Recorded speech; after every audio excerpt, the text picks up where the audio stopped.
요즘 크게 늘어나고 있는 외국식 레스토랑이 이들은 실내 장식에만 10억 원을 넘게 들이고 있습니다. 이름하여 분위기 값으로.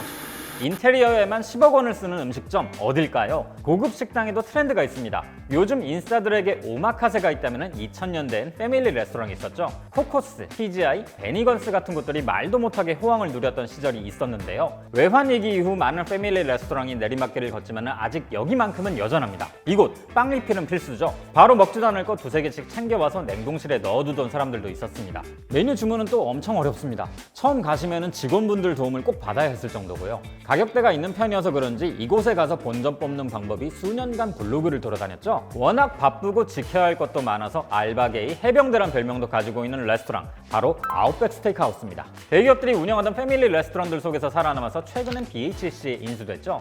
무려 2,500억이에요. 패밀리 레스토랑의 전성기를 만들었지만 2010년대 들어 거길 누가 가냐 라는 평을 듣던 곳이 부활해서 이런 거금에 팔릴 줄을 누가 알았겠어요. 저는 김밥이고요. 오늘 제가 떠먹여 드릴 이야기, 아웃백이 최후의 승자가 된 이유입니다.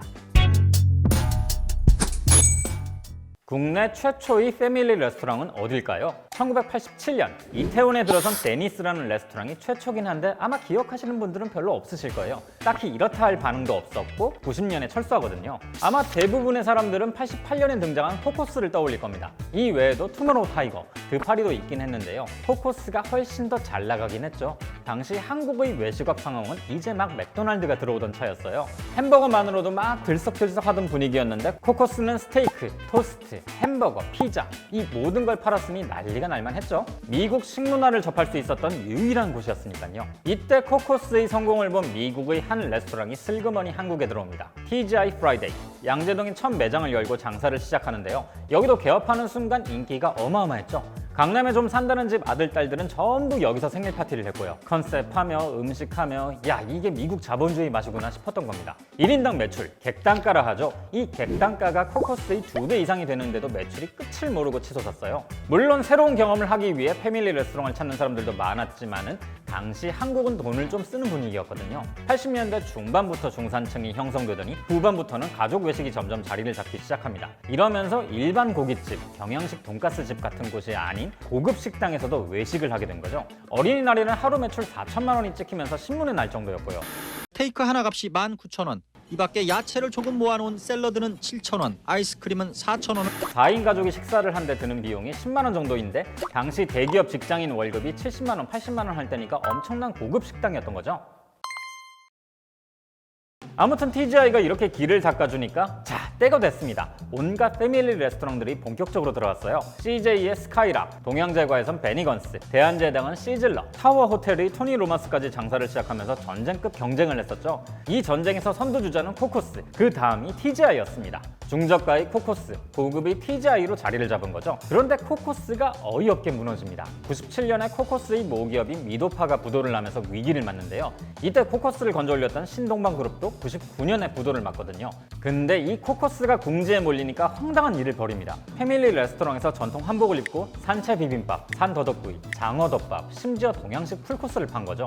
조금이라도 더 사람들을 끌어모아 보고자 한 거지만은 이로 인해 패밀리 레스토랑으로서의 정체성은 완전히 잃어버리게 됐죠. 이런 패밀리 레스토랑의 1차 전성기는 98년 외환위기를 맞으면서 끝이 납니다. 직장을 잃고 불황을 맞으면서 고급 외식에 그만한 돈을 쓸 여유가 없는 거죠. 덕분에 자금 여력이 충분했던 대기업이 운영하는 패밀리 레스토랑 외에는 거의 다 길을 못 펴고 사라졌어요.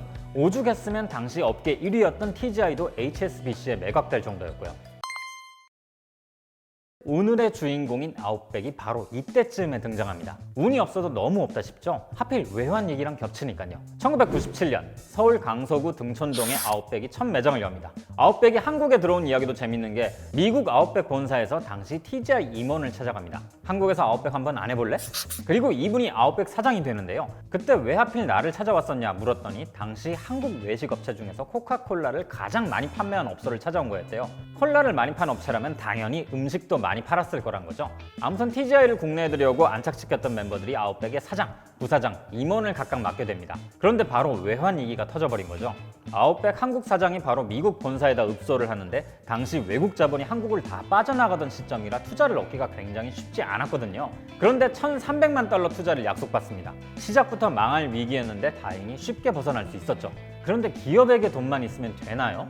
정작 소비자들에게 돈이 없잖아요. 이때 아웃백이 만든 게 바로 9,900원 런치 메뉴.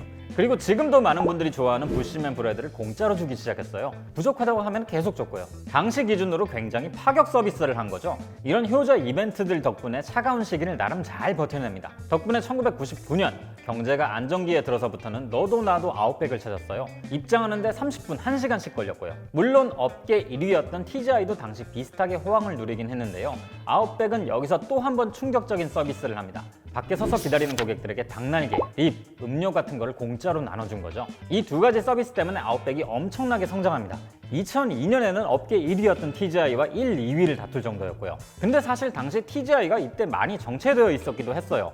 99년 HSBC에 매각될 당시 금액이 500억 원이었는데요. 2002년 롯데그룹이 TGI를 인수할 때 501억 원. 딱 1억 차익을 남길 정도였거든요. 후퇴하진 않았지만 전진하지도 않았다는 거죠. TGI가 뒤늦게 가격을 인하하면서 아웃백과 출점 경쟁을 벌이지만 사실 이미 주도권은 아웃백에 뺏긴 후였습니다. 그새 아웃백 런치 세트도 완전히 자리를 잡았죠. 2003년엔 TGI가 큰맘 먹고 주요 메뉴를 40%씩 인하해버리는데 아웃백은 5년 전 가격으로 인하하겠습니다 이러면서 맞불을 놨습니다. 결국 매출과 점포수 전부 아웃백의 승리로 끝났고요. 여기서 그치지 않았죠. 통신사 할인, 이게 은근 할인액이 컸거든요. 덕분에 가격 때문에 망설였던 사람들도 패밀리 레스토랑을 찾게 되면서 아웃백은 또 한 번 성장합니다. 2004년에 50개였던 점포수가 3년 뒤엔 2배가 늘면서 업계 1위를 찍거든요. 그렇게 혼자 영영 잘 나갈 것 같더니 막강한 경쟁자가 등장합니다. CJ의 토종 패밀리 레스토랑인 빕스. 패밀리 레스토랑 시장에서도 고급 시장을 노리고 출범시킨 브랜드였죠. 앞서 말씀드렸던 CJ의 스카이락은 상대적으로 낮은 가격으로, 빕스는 높은 가격을 책정하면서 양쪽을 다 잡는 전략을 짜는데요. 근데 상황이 좀 이상하게 돌아갑니다. 빕스가 스카이락 손님을 뺏어가는 이상한 그림이 그려진 거죠. 이게 무슨 말이냐면요. 스카이락이 2000년대 초반까지만 해도 저가형 포지션을 취하면서 그럭저럭 장사를 잘 했는데요.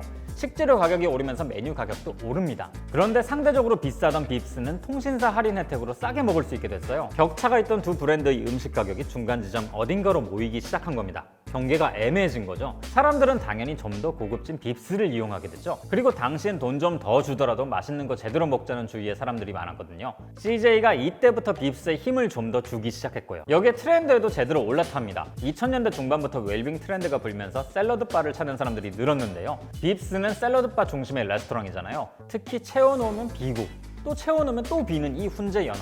사실 이거 먹으러 가는 사람들도 많았죠. 덕분에 빕스가 아웃백을 바짝 추격하게 됩니다.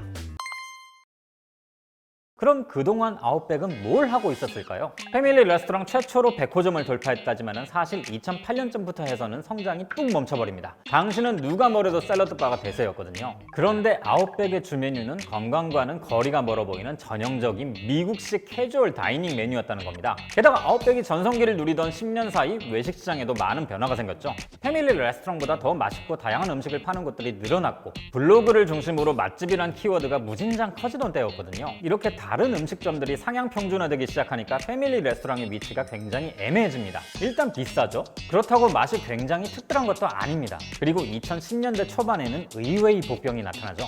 한식 뷔페가 유행하거든요. CJ는 빕스를 운영하면서 쌓은 노하우로 계절 밥상을, 이랜드는 자연별곡을 론칭하면서 한식 뷔페에 진출했고요. 아웃백이 이렇게 슬금슬금 밀려나더니 나중에는 상대적으로 저렴했던 애슐리에게도 자리를 뺏깁니다.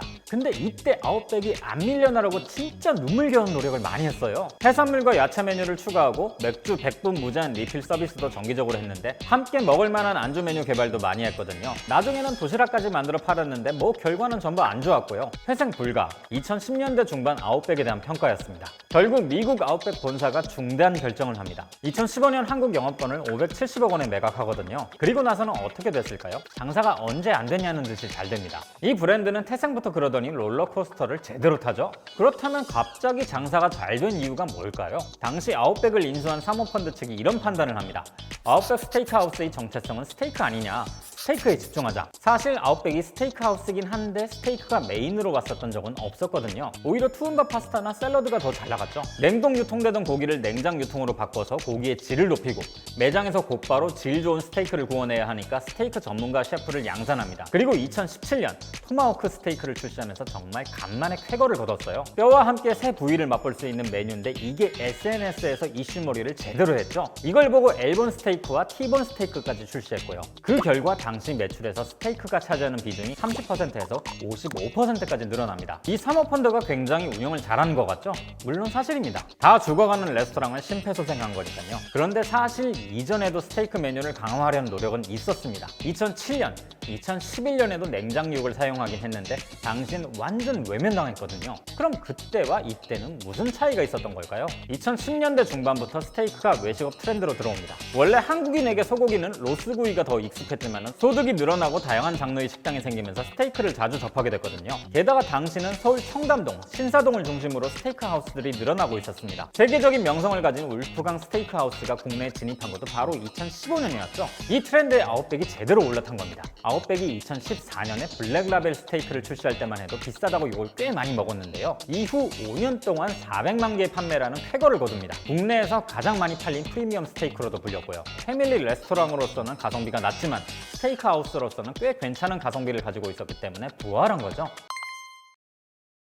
2019년 9월 아웃백이 아웃백 딜리버리를 공식 런칭합니다. 트렌드에 맞게 스테이크 배달을 시작한 거죠. 이것도 꽤 과감한 결정이죠. 사실 스테이크랑 파스타는 매장에서 바로 먹어야 제맛이잖아요. 배달시켜 먹기에는 아깝다는 느낌이 들긴 하죠. 그런데 이게 효율성으로 보자면 훨씬 이득이긴 했습니다. 배달을 시작하면서 매장을 크게 줄이고 배달 전문 매장을 새로 만들었거든요. 그리고 아시겠지만 딜리버리를 시작한 지 6개월째 되던 때 팬데믹과 맞물리면서 정말 어마어마한 결과를 불러일으켰죠. 덕분에 저도 이렇게 배달받아서 찍을 수 있게 됐고요. 지금의 아웃백은 완전히 완벽하게 부활했다는 평가를 받습니다. 그리고 패밀리 레스토랑 최후의 승자가 됐죠. 이 아웃백의 부활을 이끌어낸 사모펀드는 2021년 말 BHC에게 매각합니다. 가격은 무려 2,500억 원. 완전 초대박 거래죠. 치킨 브랜드가 웬 아웃백이냐 싶지만 BHC는 예전부터 종합 외식 기업이 되겠다는 큰 꿈이 있었거든요.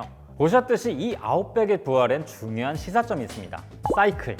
대세에는 흐름이 있다는 거죠. 이게 상승기일 때는 뭘 해도 잘 됩니다. 반대로 하락기일 땐 아무리 버티려 해도 나가 떨어지기 일쑤고요. 안 될 땐 존버. 최대한 버티면서 상황을 개선해 나가야 한다는 거. 어떻게? 상승 곡선이 찾아올 때까지 묵묵하게요. 이건 사업뿐만 아니라 우리 모두에게도 적용될 수 있는 이야기일 겁니다. 여러분, 올 한 해도 서로 존중하고 버티시면서 그럼 저는 이만 다음에 뵙겠습니다.